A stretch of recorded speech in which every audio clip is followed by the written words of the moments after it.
নেতাকে নিজেদের দলীয় পরম্পরার মাধ্যমে তারা জামাত ইসলামীর নেতৃবৃন্দকে অন্যায়ভাবে ফাঁসিতে ঝুলিয়েছে। উপস্থিতি জানেন, তার অন্যতম ভিকটিম হল তৎকালীন ভারপ্রাপ্ত সেক্রেটারি এটিএম আজহারুল ইসলাম। আপনারা নিশ্চয় জানেন, তার আইনজীবী বলেছে তাকে নাকি যে স্বাক্ষর ভিত্তিতে তাকে আজকে মৃত্যুদণ্ড দেওয়া হচ্ছে, সেটা অত্যন্ত হাস্যকর।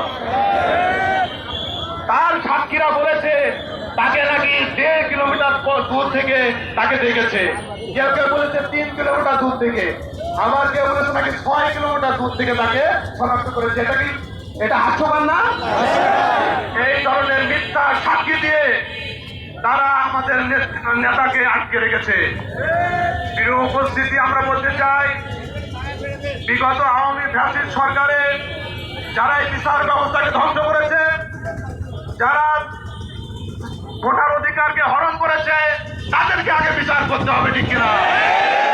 আমরা সরকারকে বলতে চাই, আমাদের নেতাকে মুক্তি দিয়ে যারা এখনো পর্যন্ত ষড়যন্ত্র অব্যাহত রেখেছে, ভারতে বসে তারা দেশ বিরোধী ষড়যন্ত্র করছে, তাদেরকে বিচার করতে হবে। প্রিয় ভাইরা, আমরা এই সমাবেশ থেকে দাবি তুলতে চাই, আমাদের নেতা এটিএম আজহারুল ইসলামকে অবিলম্বে মুক্তি দিতে হবে।